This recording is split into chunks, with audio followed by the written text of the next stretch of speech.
Last 2 years में हमने देखा कि इन्फ्लेशन एक तूफान बन के हमारे सामने आया। उसने तमाम लोगों की परचेजिंग पावर को तहस नहस कर दिया। ये सिर्फ पाकिस्तान जैसे जो इमर्जिंग इकोनॉमीज़ हैं उन्हीं के साथ नहीं हुआ, बल्कि जो वेस्टर्न इकोनॉमीज़ हैं, चाहे वो यूके यूरोप ले लें या यूएस कनाडा ले लें या ऑस्ट्रेलिया जापान ले लें, हर तरफ इन्फ्लेशन ने अपना एक तूफान बर्पा किया हुआ है।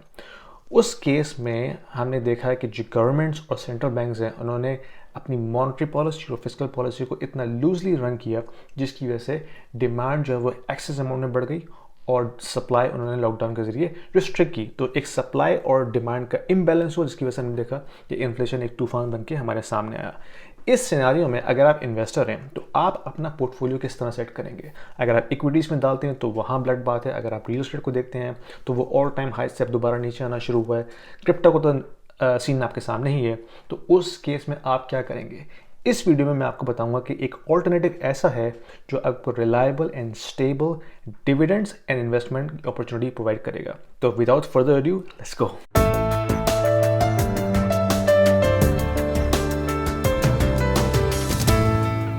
Welcome back. अगर आप मेरे चैनल पे न्यू हैं तो मेरा नाम यासीन निज़ामी है और मैं इस चैनल पे वीडियोस बनाता हूँ आप लोगों को फाइनेंशियल एजुकेशन देने के लिए, जिसमें हम बात करते हैं इन्वेस्टमेंट स्ट्रेटजीज से मुतालिक, ग्लोबल मैक्रो इकोनॉमिक्स पे, जियोपॉलिटिकल सिचुएशन पे। और मैं एक लाइसेंस रियल्टर हूँ, तो मैं टोरंटो GTA के अंदर रियल एस्टेट के ऊपर बात करता हूँ। तो अगर आप टोरंटो में रहते हैं या GTA में कहीं रहते हैं, अगर आपको रियल एस्टेट से मुतालिक कोई भी हेल्प चाहिए तो मुझे कॉल कीजिए and I will be more than happy to help you. तो आज का टॉपिक हमारा ये है कि वो कौन सा ऐसा ऑल्टरनेटिव ऑप्शन है जो आपको एक reliable and safe return on investment provide कर सकता है। अगर आप गोल्ड या सिल्वर या किसी भी प्रीशियस मेटल में इन्वेस्ट करते हैं तो टिपिकली आपकी जो चॉइस होती है वो होती है ETF बाय कर लो, या फिर माइनिंग कंपनी में इन्वेस्टमेंट कर लो, या फिजिकल मेटल बाय कर लो, गोल्ड या सिल्वर। चौथी चॉइस टिपिकली लोगों के पास नहीं होती, लेकिन एक चौथी चॉइस भी है जो कि बहुत बेहतर है इन तमाम 3 ऑप्शन से। उसको हम कहते हैं रॉयल्टी एंड स्ट्रीमिंग कंपनीज। ये क्या होती हैं? बेसिकली ये वो कंपनीज होती हैं जो कैपिटल प्रोवाइड करती हैं किसी भी माइनिंग प्रोजेक्ट के लिए, लेकिन वो कैपिटल थोड़ा सा डिफरेंट होता है। वो उसको हम कहते हैं नॉन डाइल्यूटिव कैपिटल। वो क्या चीज़ होती है? नॉन डाइल्यूटिव कैपिटल ये होता है कि अगर कंपनी आपको कैपिटल दे रही है तो वो उसके बदले में आपसे कोई ओनरशिप या शेयर नहीं मांगेगी। वो कहेगी कि हमें कुछ परसेंटेज दे दो अपने टॉप लाइन रेवेन्यू में से। उससे क्या होता है? उससे होता ये है कि अगर आप एक माइनिंग कंपनी है, ठीक है, आपको कैपिटल की ज़रूरत है, मैं एक इन्वेस्टर हूँ, मैंने आपसे एक रॉयल्टी या स्ट्रीमिंग कॉन्ट्रैक्ट साइन किया। उसके मुताबिक मैंने आपसे कहा कि भाई मुझे ना तुम शेयर्स दो अपनी कंपनी में, ना ओनरशिप दो, मुझे 3% जो है अपना टॉप लाइन रेवेन्यू दे दो। तो इसको कहते हैं रॉयल्टी एग्रीमेंट। अच्छा, इसी तरह का एक और एग्रीमेंट होता है, इसको हम कहते हैं स्ट्रीमिंग एग्रीमेंट। दोनों में फ़र्क क्या होता है? रॉयल्टी एग्रीमेंट होता है किसी भी माइन के पूरे टॉप लाइन रेवेन्यू पे परसेंटेज लेना। यानी कि अगर आपने एक माइनिंग कंपनी से कॉन्ट्रैक्ट किया, उस माइनिंग कंपनी के पास एक माइन है जहाँ से वो कॉपर भी निकाल रहे हैं, जहाँ से वो गोल्ड भी निकाल रहे हैं, सिल्वर भी निकाल रहे हैं, तो उस टोटल माइन की जो टोटल प्रोडक्शन है उसका जो टॉप लाइन रेवेन्यू है उसका 3% अगर मैं आपसे कहूँगा तो वो कहलाएगा रॉयल्टी एग्रीमेंट। लेकिन जो स्ट्रीमिंग एग्रीमेंट होता है वो एक पर्टिकुलर मेटल से लिंक होता है। फॉर एग्जांपल, अगर आप एक माइनिंग प्रोजेक्ट रन कर रहे हो, मैं आपसे कहूँ कि भाई जितना भी गोल्ड आप इस माइन से प्रोड्यूस करें उसका 5% या 10% मुझे दे रहे हैं। ये कहलाता है स्ट्रीमिंग एग्रीमेंट, कि दोनों जो हैं वो टॉप लाइन रेवेन्यू से ही लिंक होते हैं। अच्छा, फ़र्क क्या है एक माइनिंग कंपनी में और रॉयल्टी कंपनी के अंदर?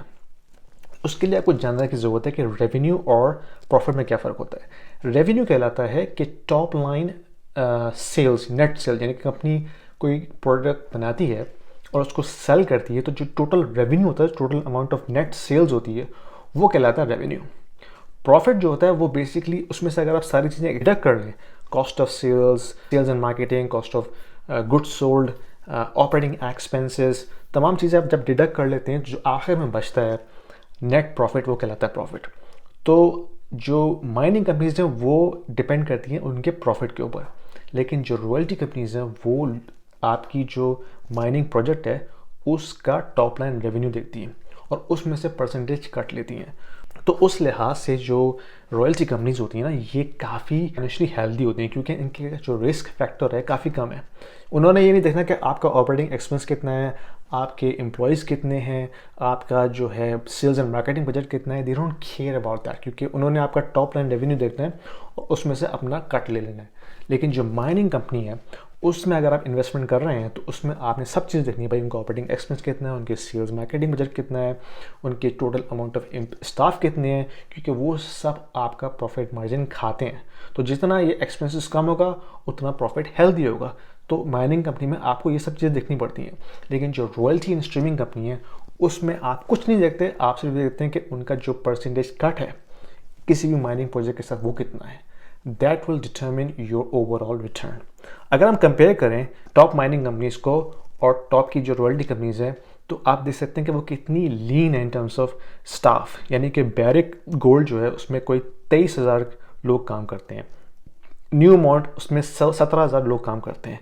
लेकिन जो टॉप रॉयल्टी कंपनीज हैं फ्रैंको नेवाडा, वीटन, रॉयल गोल्ड, इनमें लेस देन 50 पीपल काम कर रहे हैं। तो कितनी सुपर थिन है फ्रॉम ऑपरेटिंग एक्सपेंस परस्पेक्टिव। फ़ायदा इसमें यह है कि भाई एक तो अपसाइड ये कैप्चर करते हैं, यानी कि इनका कोई प्रॉफिट मार्जिन काफ़ी हेल्दी है, एक्सपेंसेस कम है, सुपर लीन है, ज़्यादा स्टाफ नहीं है इनके पास, और फिर जो इनका डिविडेंड है वो काफ़ी कंसिस्टेंट होता है एज़ कम्पेयर टू जो माइनिंग कंपनीज हैं। और रिस्क एलिमेंट काफ़ी कम होता है। इन्होंने ये नहीं देखना ऑपरेटिंग बजट कितना है, ऑपरेटिंग लॉसेस कितने हैं, सेल्स एंड मार्केटिंग बजट कितना है, they don't care about that. और अगर आप वो वेरी कर भी रहा है तो आपके जो रॉयल्टी कंपनीज हैं उनके प्रॉफिट मार्जिन में कोई फ़र्क नहीं पड़ता। इसके अलावा अगर आप माइनिंग कंपनी है तो आप एक जियोलॉजिकल लोकेशन से लिंक्ड हैं, लेकिन अगर आप एक रॉयल्टी कंपनी है you can partner with so many different mining companies around the world to diversify your investment portfolio. तो उस लिहाज से रिस्क आपका कम हो जाता है। ठीक है, इसके अलावा मार्केट जब अप एंड डाउन होती है तो गोल्ड एंड सिल्वर की प्राइस भी नीचे ऊपर होती है, तो उसका ताल्लुक माइनिंग कंपनीज के ऑपरेशन से तो होगा, लेकिन रॉयल्टी कंपनी को फिर भी कंसिस्टेंट प्रॉफिट मिलता रहेगा, क्योंकि माइनिंग कंपनी से अपना टॉप लाइन रेवेन्यू तो बैलेंस रखना है, चाहे जो गोल्ड एंड सिल्वर की जो प्राइस है वो ऊपर नीचे होती रहे, लेकिन जो टॉप लाइन रेवेन्यू वो they try to maintain as much as possible. तो उस लिहाज से जो रिस्क एलिमेंट है वो रॉयल्टी कंपनीज का काफ़ी कम होता है as compare to mining companies.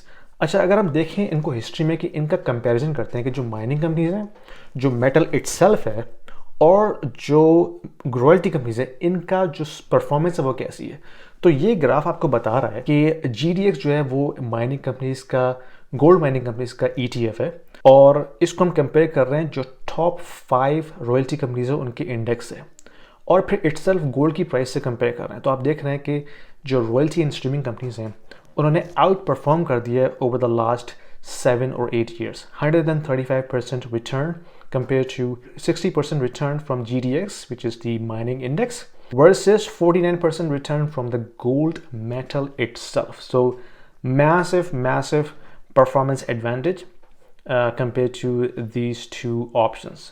अच्छा, डिविडेंड की अगर हम बात करते हैं तो आप देखें कि डिविडेंड जो है रॉयल्टी कंपनी का या स्ट्रीमिंग कंपनी का वो काफ़ी कंसिस्टेंट है। ये बेसिकली डिविडेंड कंपेयर कर रहा है टॉप 3 रॉयल्टी कंपनीज का, और कंपेयर कर रहे हैं इसको हम टॉप 3 गोल्ड माइनिंग कंपनी से। तो आप देख सकते हैं कि जो माइनिंग कंपनी है उसका डिविडेंड किस तरह फ्लक्चुएट करता रहता है, लेकिन जो रॉयल्टी कंपनीज है उनका डिविडेंड कंसिस्टेंट रहता है, क्योंकि उसका जो परसेंटेज है वो तो तय है, जो भी टॉप लाइन रेवेन्यू है उसका हमें 3% देना है। तो ये एक ऑल्टरनेटिव है इन्वेस्टर्स के लिए, अपने पोर्टफोलियो को डाइवर्सिफाई करें, ताकि आपको ज़रूरी नहीं कि आप ETF बाय करें, आपको ज़रूरी नहीं है कि आप फिजिकल गोल्ड बाय करें, आप कोई रॉयल्टी या स्ट्रीमिंग कंपनी में इन्वेस्टमेंट कर सकते हैं जो आपको एक कंसिस्टेंट डिविडेंड भी देगा और अपनी इक्विटी को इंक्रीज भी करेगा। और अगर आप ये जानना चाहते हैं कि ऐसे कौन सी अपॉर्चुनिटीज़ हैं रॉयल्टी एंड स्ट्रीमिंग कंपनीज़ की जिसमें आप इन्वेस्टमेंट कर सकते हैं, तो प्लीज़ कमेंट्स में डालिए। I try to do my research and share with you whatever I can find and let me know what you think. और अगर पसंद आई तो शेयर कीजिए, लाइक कीजिए, सब्सक्राइब कीजिए, और मैं आपसे अपनी अगली वीडियो में मिलता हूँ। Thank you.